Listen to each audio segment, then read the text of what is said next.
เราได้น้อมนำตัวเราเพื่อจะได้มาปฏิบัติบูชา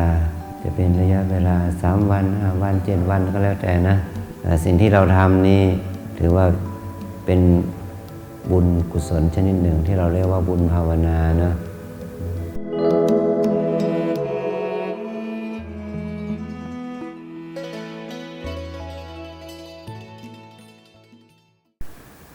พอเราทุกคนเราได้น้อมนำตัวเราเพื่อจะได้มาปฏิบัติบูชาจะเป็นระยะเวลา3 วัน5 วัน7 วันก็แล้วแต่นะสิ่งที่เราทำนี้ถือว่าเป็นบุญกุศลชนิดหนึ่งที่เราเรียกว่าบุญภาวนานะบุญเกิดจากการให้ทานเช่นระยะนี้จะมีกฐินนะวัดเหนือวัดใต้ซองเยอะแยะไปหมดเนาะใครยังไม่เคยจับซองกฐินบ้างก่อนที่จะมาวัดเนี่ยถ้าจะไม่อาจจะต้องได้จับที่วัดนี่แหละเนาะอันนี้เขาเรียกว่าบุญทานเป็นต้นนะบุญที่เราถวายอาหารเช่นสมุนตกบาตรนี่ก็เรียกบุญทานการของโลกของหลักพุทธศาสนาเนี่ยเรามีกติกาว่าเราจะเป็นมนุษย์ที่ดีเนี่ยต้องมีกฎ5 ข้อกฎทองของชีวิตนะ1อยู่ด้วยกันนะเราก็ไม่ฆ่ากันถ้าอยู่ด้วยกันแล้วมันฆ่ากันอย่างนี้ในอิสราเอลนะในยูเครนนะหรือมันเราเนี่ยแหละใกล้ๆนี่แหละเราฝั่งใต้ไปแหลมทองอะไรมันกลายเป็นแหลมเลือดกลายเป็นไม่ใช่ทองเป็นสีแดงสมมติว่าเราจะไปทำธุรกิจที่ยะลาปัตตานีอย่างเงี้ยจะไปหรือเปล่าเนี่ยหมอว่าสมมติเราแพงสูงนะอเมริกาเนาะเพราะมันเสี่ยงตายแต่ว่าที่ไหนในโลกนะถ้ามนุษย์เนี่ยอยู่ด้วยกันแล้วมีการฆ่ากันมันไม่มีความสุขเลยในภาพชัดปัจจุบันเนี่ยที่อิสราเอลที่ยูเครนเป็นต้นนะแต่ซึ่งมันก็มีเหตุนะต่างคนต่างต้องการแย่งชิงความเป็นเจ้าของต่างคนก็ต่างมีพวกเนื้อหาสุดท้ายก็ตนเองเละฉะนั้นนี่แหละสิ่งข้อหนึ่งเนาะไม่ดีสิ่งข้อหนึ่งที่เกี่ยวกับเอาชีวิตมนุษย์เป็นเดิมพันเนาะแล้วก็เป็นความเดือดร้อนนะแต่บางครั้งสิ่งข้อหนึ่งเนี่ยมันไม่ได้เอาชีวิตของมนุษย์เป็นเดิมพัน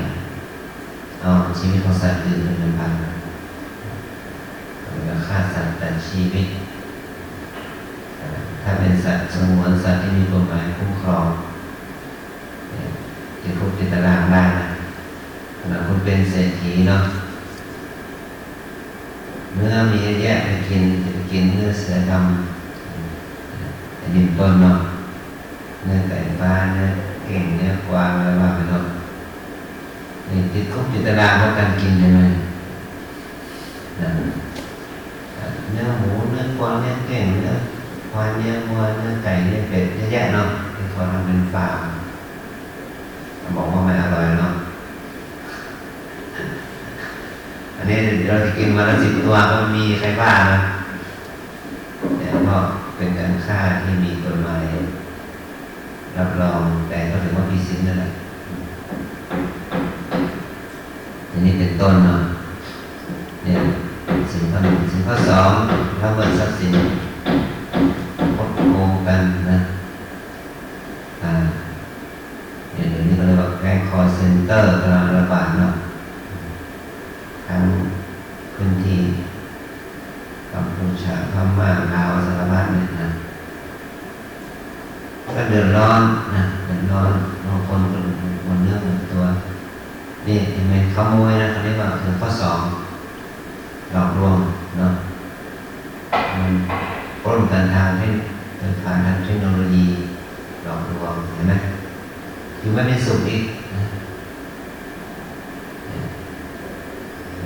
เล่นการพนันคาสิโนอะไรต่างๆราคาออนไลน์ทำให้คนเราคนต้องหมดเนื้อหมดตัวเดือดร้อนบางทีเราเป็นเหยื่อแล้วถูกเราลึกเข้าไปอันนี้ก็ยังใช่ไหมสิ่งข้อสามทำให้ครอบครัวทำพินาศนะเดี๋ยวก็สิ่งข้อสามสามีนอกใจภรรยารับไม่ได้ภรรยานอกใจสามีรับไม่ได้เนาะสุดท้ายก็อยู่ด้วยกันไม่ได้มันแต่สลายขาดความคนรับไม่ได้ก็ฆ่าตัวตายนี่เห็นไหมสิ่งข้อสามมีสำคัญนะผู้ชายก็บอกว่าเสียหน้าเนาะหมิ่นศักดิ์ศรีที่ไปฆ่าชู้เนาะนะตายผู้หญิงก็เสียทองก็เอาหัวกันไปเลยก็ความชั่วเนาะถ้าเสียทองก็เอาเสียหัวให้ใครของเขาแล้วนะลอกกันอีกเนาะอันนี้ก็ขอให้เกิดความแตกแยกในครอบครัวมีสิ่งข้อสามเนาะมีน้ำซ้ำยังมีโรคภัยไข้เจ็บมากับการผิดศีลอีกนะสิ่งข้อหนึ่งข้อสองข้อสามมีโรคภัยไข้เจ็บตามมาเพราะการผิดศีลโดยเฉพาะสิ่งข้อสามชัดโรค HIV โรคในสารพัดเนาะกลับมาโรคทางเพศสัมพันธ์สารพัดสิ่งข้อสี่มุสาหลอกลวงกันแต่พวกแคสเซนเตอร์เนี่ยใช้การหลอกลวงกับขโมยนะ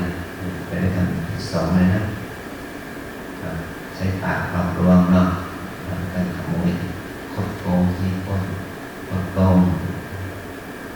สิ่งข้อสี่สิ่งข้อสองสิ่งข้อห้าเห็นชัดอีก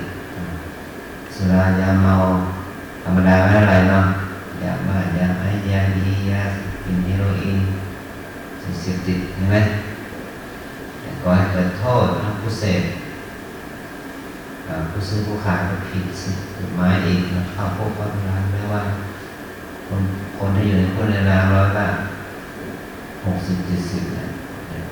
สิ่งนี้แหละเห็นไหมว่าถ้าเรามีศีลนะรักษาศีลให้ดีทำกับเราให้มนุษย์เราโดยโลกมนุษย์มีความปลอดภัยนะมีความสมบูรณ์มีความปลอดภัยแต่ถ้าเรารักษาศีลไม่ดีนะโดยเฉพาะศีลข้อห้านะ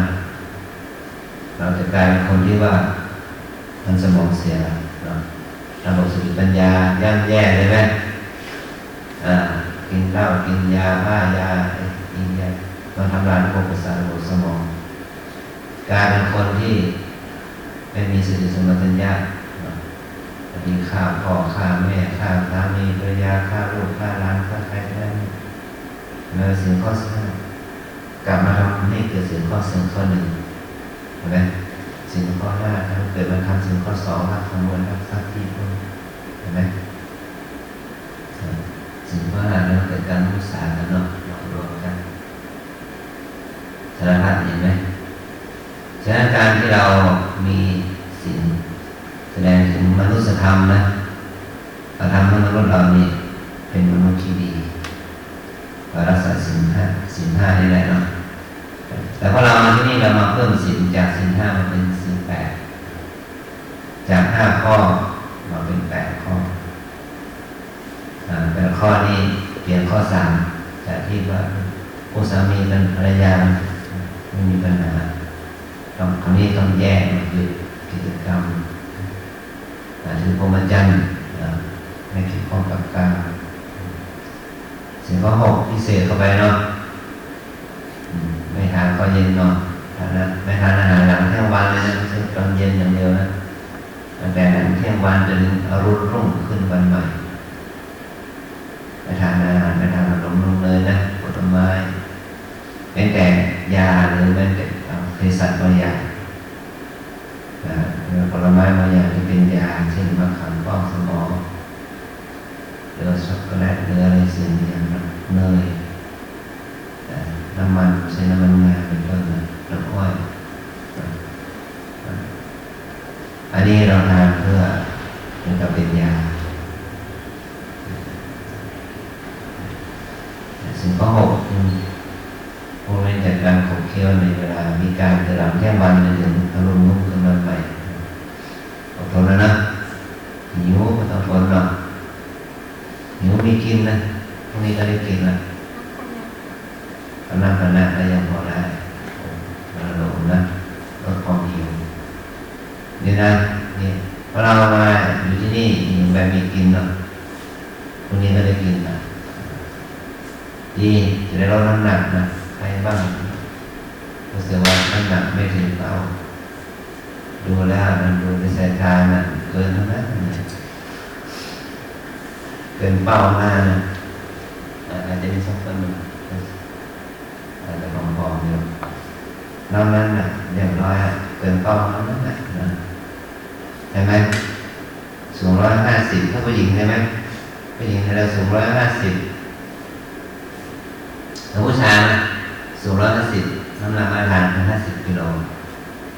เนาะสูง160น้ำหนักมาตรฐาน60กิโลตัดเอา100 ลบเอา100 ลบผู้ชายนั่นเราผู้ชายมาตรฐานเอา100 ลบส่วนสูงผู้หญิงเท่าไหร่นะเอา150 110นะจำได้ไหม105 ลบ110 ลบเอา110 ลบฉะนั้นส่วนสูงของเราเท่าไหร่นะเอา110 ไปเลยนั่นแหละเกินมากน้ำหนักมาตรฐานผู้หญิงใช่ไหมแต่นี่เราเกินเท่าไหร่นะ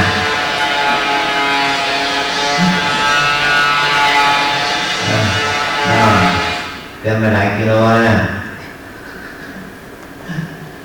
สมมติว่าน้ำหนักสมมติว่าส่วนสูง150เนาะ110 ลบเนี่ยแค่เหลือแค่40 กิโลนะถึง60เนาะ110 ลบเหลือ50 กิโลนะ160นะก็เหลือ50 กิโลนะเป็นเรื่องไม่ธรรมดา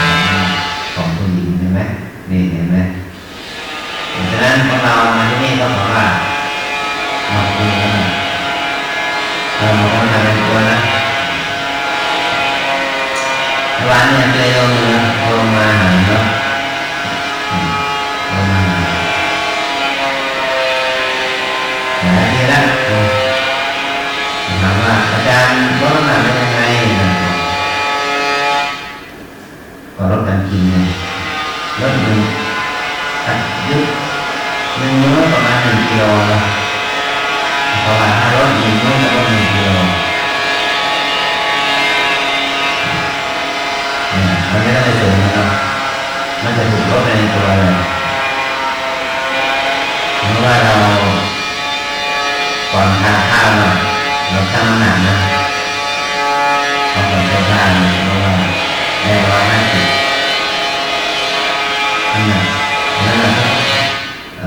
น้ำหนักเรา60ไปกันเนาะน้ำหนักเรา60นี่ก่อนกินข้าวเราท้องหิวเนาะ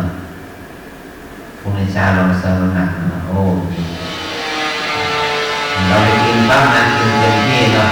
ต่อไปมันจะเพิ่มมา1 กิโล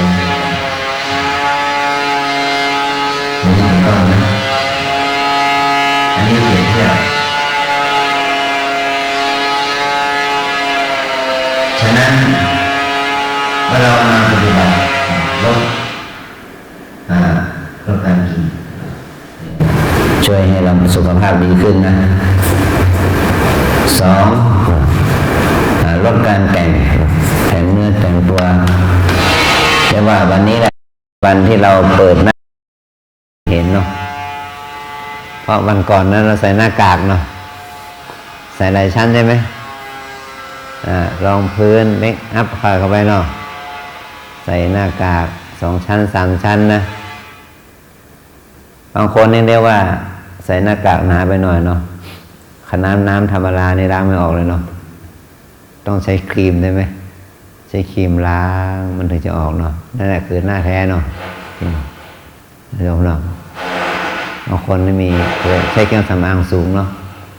ถ้าไม่ได้แต่งหน้าออกบ้านไม่ได้เนาะแต่วันนี้เรามาเปิดหน้าจริงกันให้เห็นเนาะเนี่ยอันนี้ก็เราไม่งดการตกแต่งเสียเวลาไปกับการตกแต่งก็ตัดไปอันที่สามเรามาอยู่ที่นี่เราไม่ได้มานั่งมานอนมาแสวงหาความสุขเนาะแล้วก็มานั่งมานอนในพื้นที่มันพอนอนได้ก็ได้แสวงหาความสุขสบายเป็นไงว่าถ้าคนเรามันจะหลับนะนอนกับพื้นธรรมดามันก็หลับได้เนาะถ้ามันจะหลับเนาะถ้ามันต้องการหลับนะร่างกายต้องการหลับใช่ไหมแต่ที่เราหลับแบบฟูกหมอนผ้าห่มอย่างดีนะมันเสริมความสบายเนาะเสริมความสบายน่าจะหลับประมาณสักเท่าไหร่5 ชั่วโมง4 ชั่วโมงก็หลับเป็น8 ชั่วโมง6 ชั่วโมง8 ชั่วโมงเนาะนี่ทำให้เสียเวลาของชีวิตนะจริงอยู่ข้างโลกเขาบอกว่านอน8ทำงาน8พักผ่อน8เนาะ38 24ได้ไหมคนที่เขามีความพร้อมเขามีฐานะมีความพร้อมเนาะเขาจะนอน8ทำกิจกรรมทั่วไป8แล้วก็ทำงาน8มีหมอคนหนึ่งเลยเป็นด็อกเตอร์ไปทำงานอยู่ที่อเมริกาเนาะเขาก็เขียนหนังสือเนี่ยเพราะคนเราจะอายุยืนสบายนะอายุยืนเนาะทำงาน8 ชั่วโมงเขาถือว่าพอแล้วแล้วก็ทำกิจกรรมออกกำลังกายนั่นนี่เนาะกินข้าวกินปลาไปตามเนื้อ8เนาะแล้วก็พักนอนพักนะ8แสนสบายเนาะอย่างนี้เนาะแต่บางคนนี่ถือถ้าทำอย่างนั้นนะเลี้ยงครอบครัวไม่รอดเนาะต้องมากกว่านั้นต้องทำงานมากกว่านั้นเพราะว่างานที่เราทำผลตอบแทนไม่พอเลี้ยงครอบครัวมันก็เลยต้องเพิ่มว่าต้องทำงานมากกว่านั้นเห็นไหมเพราะเราใช้สติปัญญาแสวงหาทรัพย์ไม่พอเลี้ยงตัวเองและไม่พอเลี้ยงครอบครัวก็เลยต้องเพิ่มการทำงานมากขึ้นอย่างนี้เป็นต้นนะอันนี้เรื่องของศีลเนาะต่อมาเข้าถึงฐานที่3เรียกว่าบุญภาวนาบุญทานบุญศีลและบุญภาวนาบุญภาวนานี่คือบุญที่เกิดจากการพัฒนาปัญญานะพัฒนาสมาธิพัฒนาสติด้วยความเพียรด้วยความเพียรแต่ว่าก่อนที่เราจะมีความเพียรนั้นเราจะต้องมีแรงจูงใจคือต้องมีศรัทธาต้องมีศรัทธาต่อสิ่งต่ออะไรล่ะต่อไม่ใช่ต่อพระพุทธเจ้าไม่ใช่ต่อพระธาตุเจดีย์นะไม่ใช่ต่อครูบาอาจารย์แต่ต่อตัวเองนะเราต้องมีศรัทธาต่อตัวเองก่อนศรัทธาแปลความเชื่อว่าเรามีความเชื่อว่าเราสามารถแก้ไขตัวเราเองได้ด้วยการกระทำเราสามารถแก้ไขตัวเราเองได้ด้วยการกระทำนะไม่ใช่ให้คนอื่นบันดาลเนาะหลวงพ่อเข็กหัวให้ผมหน่อยสัก5 ปกนะอย่างนี้เนาะแล้วผมจะดีไปหมดเลยอย่างนี้มีไหมโยมไม่มีเนาะถ้ามีอาจารย์มาก็จะเข็กให้สัก10 ปกก็ได้เนาะเราจะต้องมีความเชื่อว่าเราสามารถพัฒนาตัวเราเองได้ด้วยการกระทำแก้ไขตัวเราเองได้ด้วยการกระทำเชื่อไหมแต่ถ้าเชื่อเราต้องทำไม่ใช่เชื่อแล้วก็ไม่ทำนั่งรอสิ่งศักดิ์สิทธิ์บันดาลอย่างนี้เนาะมันไม่ได้ฉะนั้นทุกคนมาที่นี่ให้รู้ว่าเรามาแก้ไขตัวเอง นะลูกนะเราต้องมาฝึกตัวเองเราต้องมาพัฒนาตัวเองเท่านั้นนะถึงจะดีได้นะดีได้ด้วยการกระทำไม่ใช่ดีได้ด้วยการจุดเทียนจุดธูป108 ดอกนะไม่ใช่งั้นนะเราต้องลงมือทำต้องลงมือปฏิบัติแต่ว่าการลงมือทำลงมือปฏิบัติเนี่ยมันก็ไม่ใช่ง่ายเหมือนกับอาตมาพูดเมื่อกี้นะว่าน้ำหนักของเราจะเพิ่มได้นะมันเพิ่มได้ด้วยอะไรล่ะด้วยการกินใช่ไหมกินมื้อเดียวหรือเปล่าครั้งเดียวหรือเปล่าวันเดียวหรือเปล่าเดือนเดียวปีเดียวหรือเปล่าใช่ไหมมันก็ตั้งแต่เราอยู่ในครรภ์แม่เนาะรับอาหารจากแม่จึงโตจากสัตว์เซลล์เดียวเนาะมาเป็นสัตว์ที่มีขนาดน้ำหนักเท่าไหร่1 กิโล2 กิโล3 กิโลใช่ไหมถึงคลอดออกมาได้เนาะพอคลอดออกมาแล้วเนี่ยกว่าที่จะเติบโตเนาะสามารถคลานได้ยืนได้เดินได้มาจนถึงพวกเราทุกวันนี้กินมากี่มื้อแล้วเนาะกินมากี่มื้อคูณได้ไหมคูณได้เนาะถ้าคิดว่ามีไหมว่าตั้งแต่ในอดีตที่รู้ความมาเนี่ยเรากิน2 มื้อบ้าง1 มื้อบ้างอดเอาอยากมีไหมอาจจะไม่มีมั่งเนาะกินได้3 มื้อบ่ทุกวันเลยเนาะมีไหมที่ว่ามีชีวิตหิวโหยอดอยากยากจนข้นแค้นได้กิน1 มื้อบ้าง2 มื้อบ้างมีไหมไม่มีหรอกฉะนั้นอันนี้ถ้าเราคิดประฐานว่าเรากินวันละ3 มื้อทุกวันนี้เนาะถ้า30 วัน90 มื้อเนาะ300 วันแล้วก็เท่าไหร่900 มื้อตั้ง65แล้วก็3 คูณเองเนาะ35 15 36 18เป็น19 109 15 9ก็เป็น1,095 มื้อต่อปีใช่ไหมไอ้จุๆจิกๆอีกเท่าไหร่นี่ฮะอย่างนี้เป็นต้นนะเนี่ยถ้าคิดเฉลี่ยใช่ไหม365 วันละ3 มื้อนะ1,000 กว่ามื้อถ้ามื้อละ100ล่ะ100,000 กว่าบาทใช่ไหมค่าอาหารกินปีหนึ่งเนี่ย100,000 กว่าบาทนะโอ้โหเศรษฐีเหมือนกันเนาะมีค่าอาหารปีหนึ่งตั้ง100,000 กว่าบาทถ้าถามว่าวันละ100อยู่ได้เลยนะทุกวันเนี่ยกิน3 มื้อเนี่ยมันไม่ใช่เลยเนาะเนี่ยแสดงว่าต้องคูณเป็นอีก3ได้ไหมเป็น300,000 กว่าบาทต่อปีเนาะเบาๆให้นะอันนี้เป็นต้นเนาะ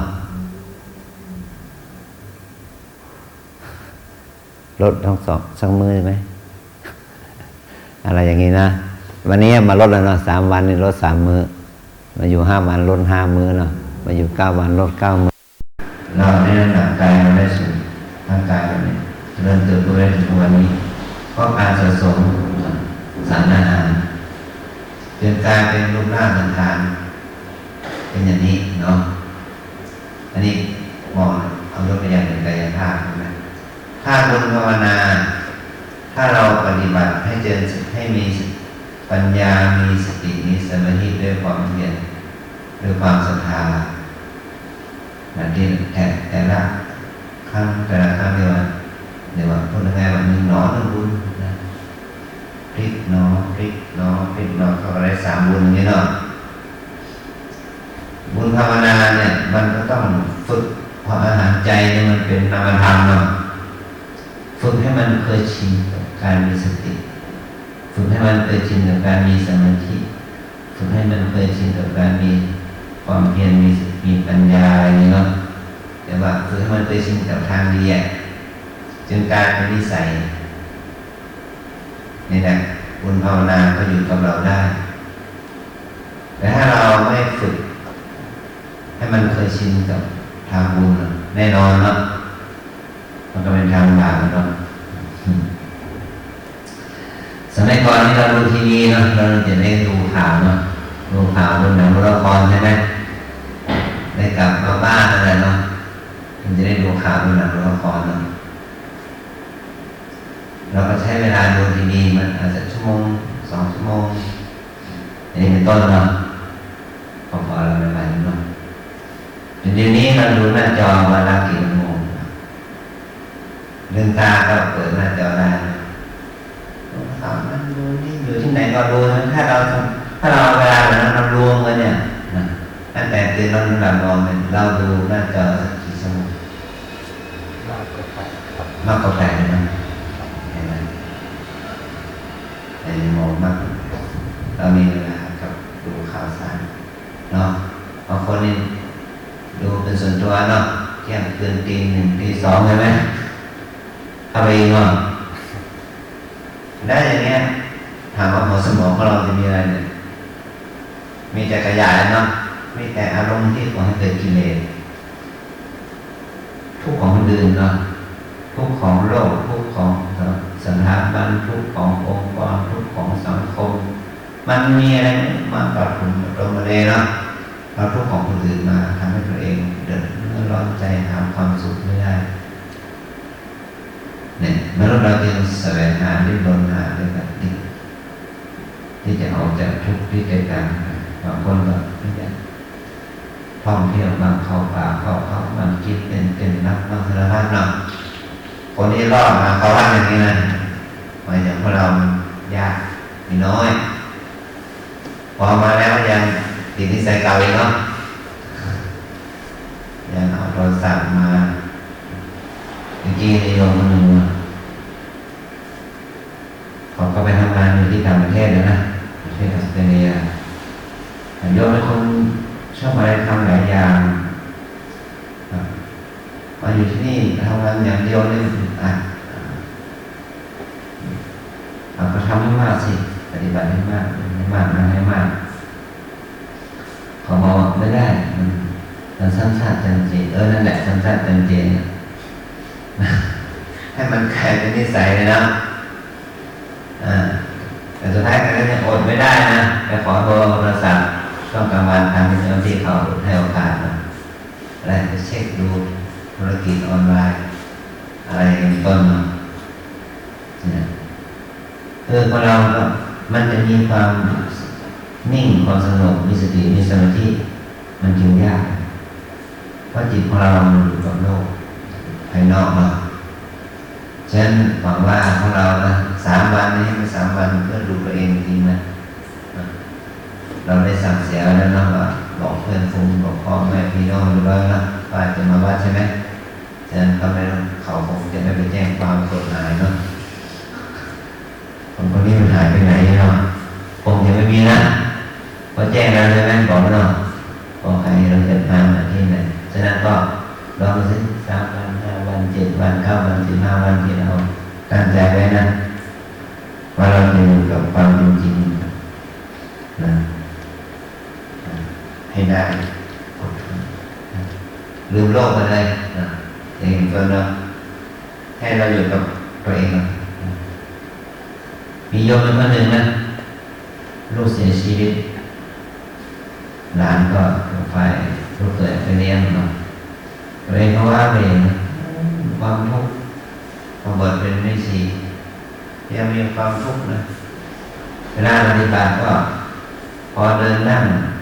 หนึ่งมาลังหัวนั่งคิดให้ลูกสาววันหนึ่งเป็น10 หน20 หนเนาะคิดถึงแก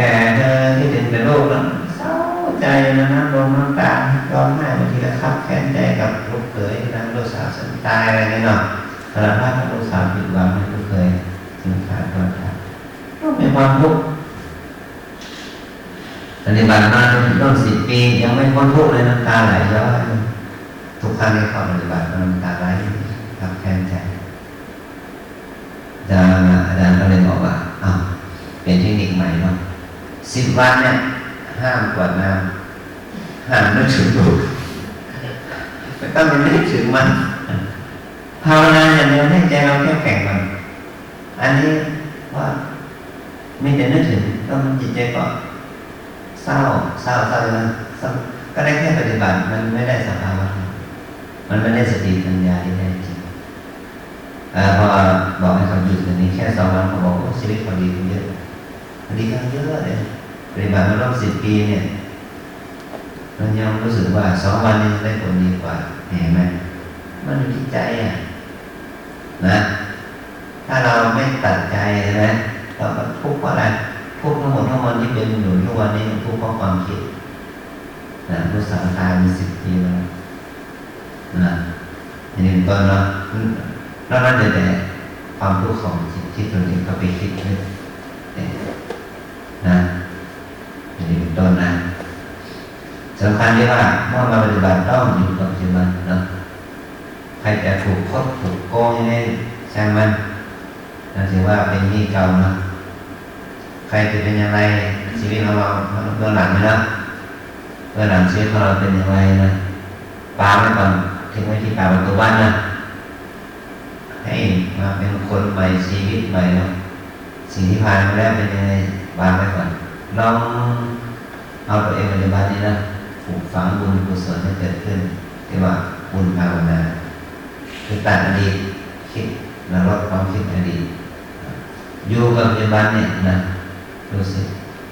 ว่าเราจะสามารถพัฒนาเพิ่มพูนบุญกุศลให้เกิดขึ้นได้หรือไม่นะถ้าเราตัดได้จริงๆนะอยู่ที่การฝึกสำคัญในการฝึกนะเจริญสติให้อยู่กับปัจจุบันแต่ว่าเราได้สติดีแล้วเนาะสมาธิเราจะดีขึ้นความเพียรทางที่ดีมันก็จะเพิ่มพูนกำลังสติสมาธิมากขึ้นอย่างที่พูดเมื่อกี้ว่าเราต้องมีความศรัทธาตัวเองว่าเราสามารถแก้ไขตัวเราเองให้ดีขึ้นได้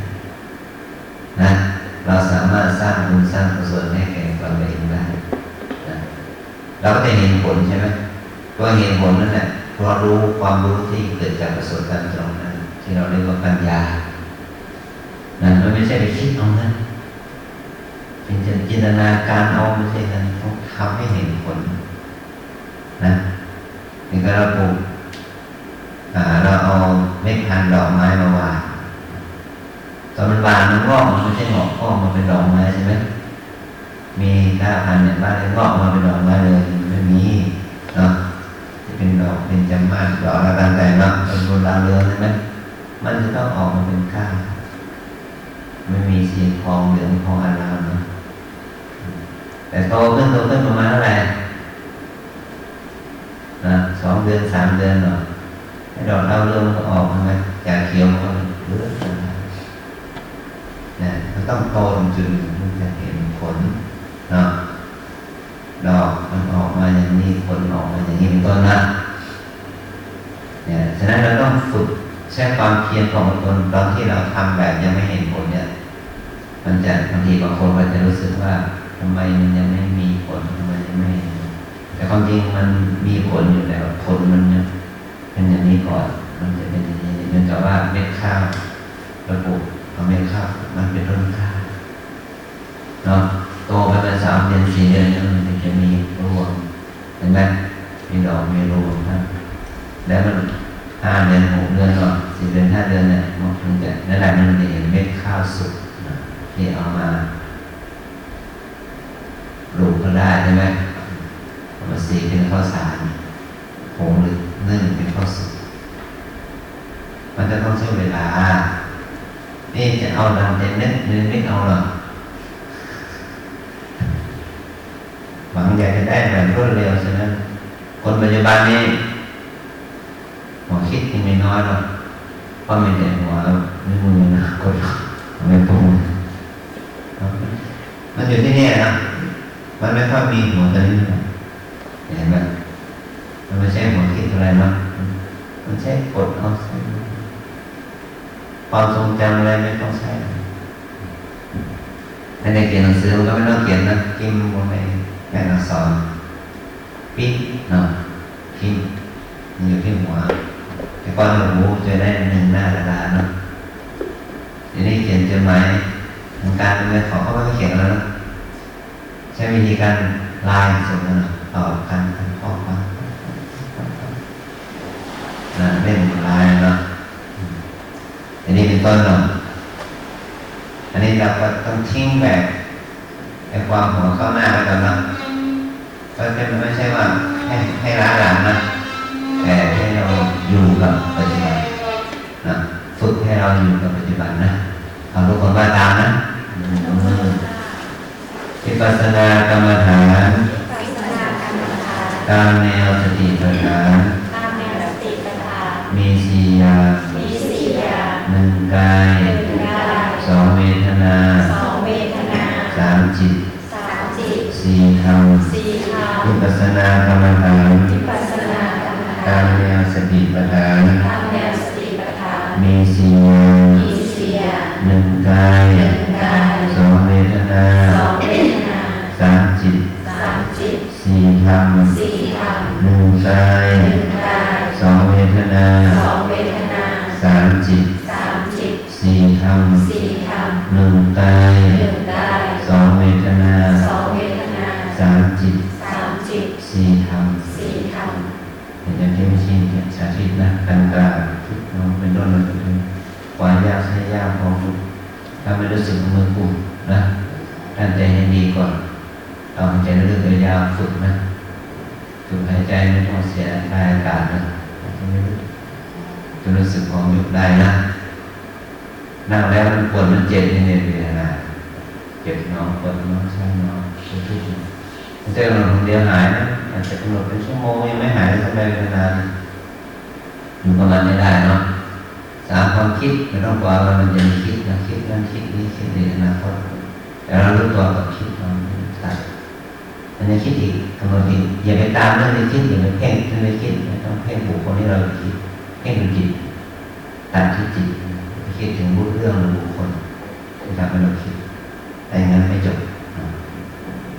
อันที่สี่เนี่ยต้องระวังตาของจมูกลิ้นกายใจมีสติกำหนดเห็นน้อยยิ่งน้อยเป็นต้นนะถ้าเรามีสติอย่างนี้กิเลสมันก็ไม่เกิดไม่ได้ว่าทำสภาวะธรรมมันเป็นธรรมชาติ